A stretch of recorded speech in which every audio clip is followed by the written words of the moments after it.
ایسی عورتیں پیدا ہوگی کاسیات عاریات جو لباس پہن کر بھی برہنہ ہوگی. آج بچپن سے جو ہے آج ایسے اسکول اور کالجز اور انگریزی میڈیم انگلش میڈیم کی اسکول اگر دیکھیں وہاں کا یونیفارم ہی جو ایسا ہے جو برہنہ ہے بالکل اسکرٹ میں, اس کے بغیر فل لباس میں وہاں تم جا ہی نہیں سکتے, برقع پہن کر تم وہاں جا ہی نہیں سکتے. تو ایک طرف تو وہ تحریکی وہ تنظیمیں اور شیطانی طاقتیں کام کر رہی ہیں اور پوری دنیا پہ چھائی ہوئی, اور ایک طرف یہ معمولی مدارس ہے, چھوٹے چھوٹے بچے ہیں, غریب بچے جو تو پلنے والے ہیں, یہ جو ہے ایک طرف جو تو یہ ہے تو بہت بہت کڑا جو ہے تو بہت کٹا جو تو یہ مقابلہ ہے. تو آپ نے ارشاد فرمایا ایسی عورتیں پیدا ہوگی کاسیات عاریات لباس پہن کر کے برہنہ ہوگی. بڑی تشریح کی ہے, پتلا لباس پہننے کی جسم اس میں سے چھلکے گا, یا اتنا جو ہے باری جو ہے فٹ لباس پہننے کی کہ نشے و فراز سب ظاہر ہو گے. آپ مائلات و مومیلات مردوں کو کی طرف مائل کرنے والی خود مردوں کی طرف مائل ہونے والی.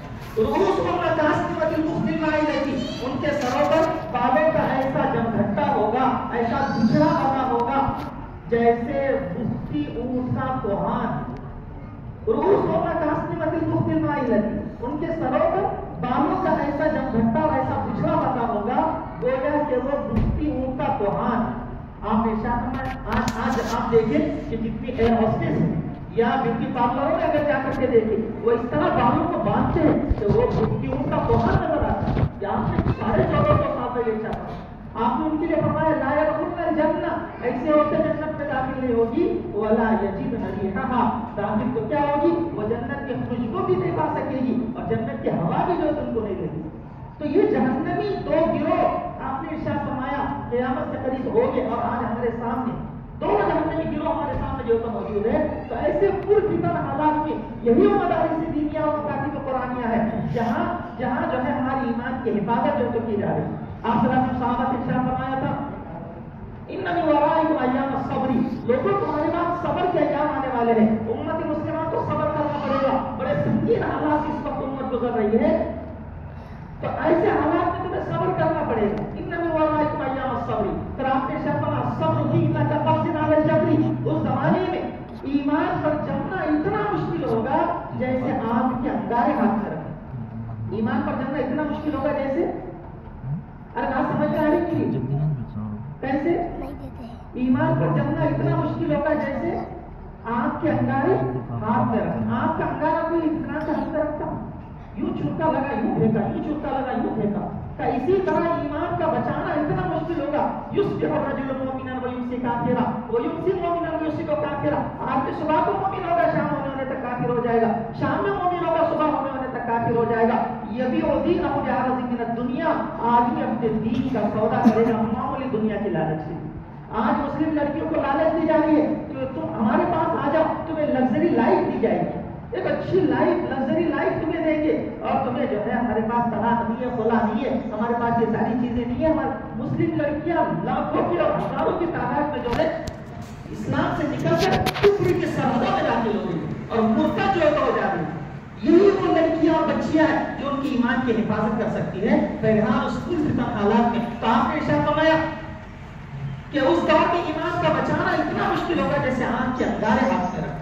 تو بہت مشکل ہے اس زمانے میں دینی مدارس کو چلانا, بہت مشکل ہے اس زمانے میں اپنی ایمان کی حفاظت کرنا, بہت مشکل ہے اس زمانے میں قرآن کو عام کرنا, قرآن کی تعلیمات کو جو ہے عام کرنا. جو لوگ یہ کام کر رہے ہیں ان کے باروں سے بھی اسلام نے ارشاد فرمایا تھا کہ ان کو 50 صحابہ کے برابر ثواب ملے گا. بڑی ہے اللہ کے ساتھ کام کرے گا وہ زمانے کا ثواب پائے گا, ہمارے زمانے کا. صحابہ نے کہا بل منہم یا رسول اللہ, اللہ کے ساتھ تمہیں کے 50 لوگوں کے برابر ثواب ملے گا. آپ اللہ بل منکم نہیں, بلکہ تم میں سے 50 صحابہ کے برابر اس کو ثواب ملے گا. کیوں؟ لأنکم تجدون علی الخیر عوانا ولا یجدون علی عوانا, اس لیے کہ آج تم نیکیوں پر مددگار پاتے ہو. صحابہ کا دور ہوتا کوئی شخص نیکی کا ایک کام لے کر اٹھتا تھا, ہزاروں اس کے ہیلپ کرنے والے, ہزاروں اس کے معاونین, ہزاروں اس کی حمایتی کھڑے ہو جاتے ہیں. ولا یجدون علی معاون, وہ دور ایسا ہوگا نیکی کا کوئی کام لے کر اٹھے گا, کوئی اس کی مدد کرنے والا نہیں, سب اس کا ساتھ چھوڑ دیں گے. کسی نیک کام کرنے والے پر کوئی آفت آئے گی کوئی اس کا سپورٹ نہیں کرے گا, سب اس کا ساتھ چھوڑ دیں گے. بیچارہ اکیلا جو ہے جیل میں پڑا ہے, کوئی اس کا جو ہے ساتھ نہیں دے گا. تو آج وہی حالات ہے, نیک لوگوں پر حالات آتے ہیں, کوئی ان کا سپورٹ نہیں کرتا, کوئی ان کا جو ہے ساتھ نہیں دیتا. تو ایسے پرفتن حالات میں ایمان پر جمنا اور ایمانی جو ہے تعلیمات پر قائم رہنا یہ ایسا مشکل ہے جیسے آنکھ کے انگارے.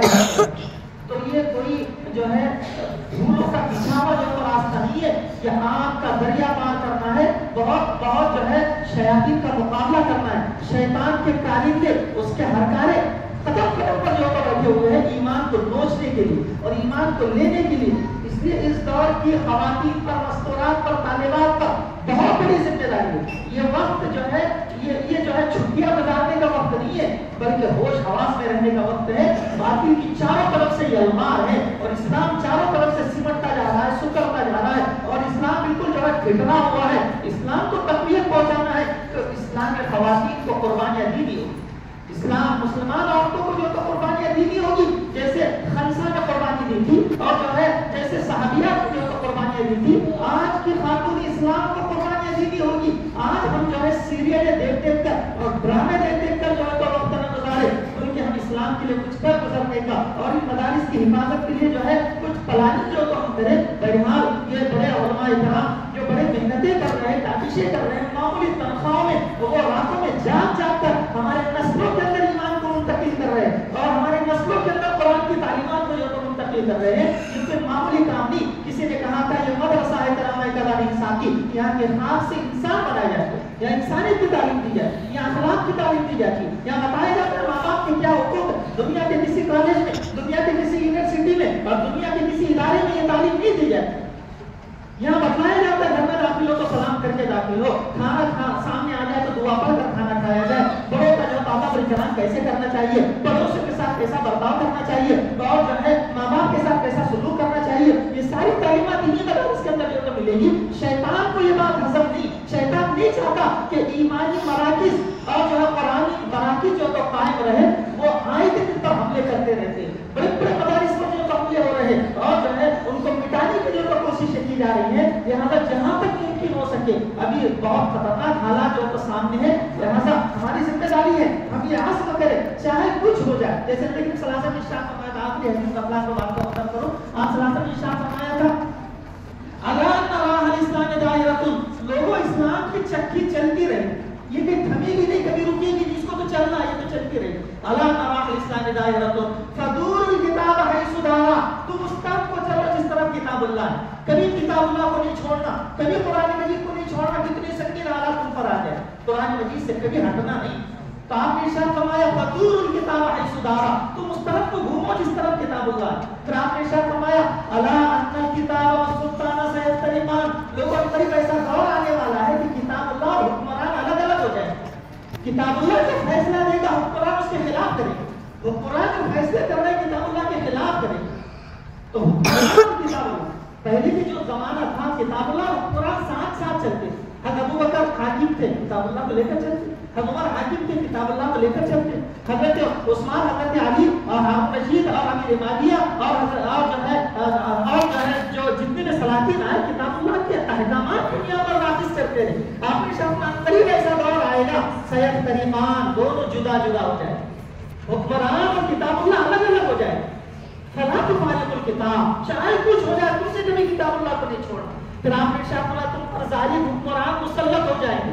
جیسے آج ظالم حکمران مسلط ہے، ہر سب ظالم حکمران مسلط. ترکی کے حالات آپ پڑھیں، جب مصطفیٰ کمال پاشا وہاں آیا، قرآن مجید پڑھنے پر پابندی تھی. قرآن شریف جس گھر میں ملتا تھا ان کو جیلوں میں ٹھونس دیا جاتا. بڑے سنگین حالات سے ترکی نکلا ہے، بڑی سنگین حالات سے جو ہے عراق اور ایران نکلے. تو بہرحال حالات اب جو ہے ہندوستان پر جو آ رہے ہیں. تو فلا تفارق الکتاب، کبھی کتاب اللہ کو نہیں چھوڑنا. آپ نے شاید تم پر ظالم حکمران مسلط کرتے جائیں گے. ان عصیتموہ قتلوکم، اگر تم ان کی مخالفت کریں گے تمہیں قتل کر دیں گے. وَإِنْ أَطَعْتُمُوهُمْ أَضَلُّوكُمْ، اور اگر تم ان کی پیروی کریں گے، ان کے ہاں میں ہاں ملائیں گے، ان کی بولی بولیں گے، أَضَلُّوكُمْ، تمہیں گمراہ کر دیں. صحابہ کو بڑی حیرت ہوئی، کیف نصنع یا رسول اللہ، اللہ رسول ہم کیا کریں، قتل ہو جائے یا گمراہ ہو جائے، ان کی حمایت کر کے گمراہ ہو جائے یا ان کی مخالفت کر کے قتل ہو جائے، ہم کرنا کیا، کیف نصنع یا رسول اللہ، اللہ رسول ہم کیا کریں. آپ نے ارشاد فرمایا کما سمع اصحاب عیسی ابن مریم، جیسے حضرت عیسیٰ ابن مریم کے حواریین نے کیا تمہیں کرنا پڑے گا. نشروا بالمناشیر وحملوا علی الحطب، ان کو آروں سے چیر دیا گیا، ان کو تختے دار پر چڑھا دیا گیا. یہ ساری تکلیفیں انہوں نے برداشت کی، لیکن اسلام سے ہٹے نہیں، ایمان سے ہٹے نہیں. چھین لیا گیا، ان کے جسموں میں لوہے کی کنگیاں چلائی گئی، جیسے ہم بالوں میں پلاسٹک کی کنگھی کرتے ہیں، ان کے جسموں میں لوہے کی کنگیاں چلائی گئی، ان کی چمڑیاں ادھیڑ دی گئی، ان کے فوارے ان کے جسموں سے نکلے، یہ ساری تکلیف انہوں نے برداشت کی، لیکن اسلام کو نہیں چھوڑا، ایمان سے نہیں ہٹے۔ تو آپ نے شرما جیسے عیسیٰ کے مریم کے حواریین نے کیا ہے، تمہیں ویسے ہی صبر کرنا پڑے گا۔ پھر آپ نے آگے ارشاد فرمایا موت فی طاعت اللہ خیر من حیات فی معصیت اللہ، اللہ کی فرمانبرداری کی موت اللہ کی نافرمانی کی زندگی سے بہتر ہے۔ ایک طرف تمہیں جیون مل رہا ہو، زندگی مل رہی ہو، لیکن اللہ کی نافرمانی والی زندگی، ایسی زندگی کو ٹھوکر مارو۔ ایک طرف تمہیں موت مل رہی ہے، جیل مل رہی ہے، قید خانہ مل رہا ہے، لیکن اللہ کی رضا والی موت ہے، بڑھ کر ایسی موت کو گلے لگا۔ یہ حالات کی طرف بہت تیزی سے ہم جا رہے ہیں، بہت ہی زیادہ فتنوں کا جو یہ دور ہے، ایسے فتنوں کے دور میں قرآن سے اپنے آپ کو وابستہ کر لو۔ یہ مدارس کی دنیا اور مکاتب قرآنیہ، یہی تو قرآن کی تعلیمات کو جو تو عام کرتے ہیں، جو ہمیں گمراہی سے اور ہلاکت سے بچاتے ہیں۔ لیکن صاحب نے شاہ فرمایا تھا ان ھذا القرآن سبب، لوگوں قرآن اللہ کی مضبوط رسی ہے، قرآن اللہ کی مضبوط رسی ہے۔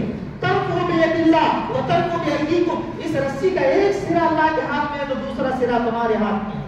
فتمسکو، اس قرآن کو مضبوطی سے تھامے رہو، قرآن کو مضبوطی سے پکڑے رہو۔ فإنکم لن تہلکوا ولن تضلوا بعدہ ابدا، اگر تم نے قرآن کو مضبوطی سے تھام لیا، تم کبھی بھی گمراہ نہیں ہو سکتے، تم کبھی بھی ہلاک نہیں ہو سکتے۔ ان اللہ یرفع بہذا الکتاب اقواما ویضع به آخرین، اللہ اس کتاب کے ذریعے سے قوموں کو سربلندی عطا فرماتے ہیں، سرخروئی عطا فرماتے ہیں، اور ترقیوں کے بانے عروج پر پہنچاتے ہیں، اور اس قرآن کو چھوڑ دینے کی وجہ سے قومیں تنزل اور انحطاط کا شکار ہوتی ہیں۔ بہرحال ترقی اگر اس ملک میں چاہتے ہو اور اس ملک میں اسلام کے بقا اگر چاہتے ہو تو ہمیں قرآن سے جڑنا ہوگا، اپنے نسلوں کو قرآن سے جوڑنا ہوگا۔ ہم مبارکباد دیتے ہیں حضرت مولانا حافظ محمد نعیم صاحب، اللہ تعالیٰ نے بہت بڑا وقت سے کام کیا ہے اور بہت محنتوں سے اور مشقتوں سے اور بڑے فتنوں اور خطرات کے گھیراؤ میں رہ کر جو ہے اس مدرسے کو چلا رہے ہیں۔ دعا کرے کہ اللہ تعالیٰ ہر سمت مدرسے کی اور سارے مدارس کی جو اللہ تعالیٰ حفاظت فرمائے، شریروں کے شر سے اور جو ہے حاسدین کے حسد سے اور اللہ تعالیٰ شیاطین کے شر سے جو ہے ان مدارس کی حفاظت فرمائے۔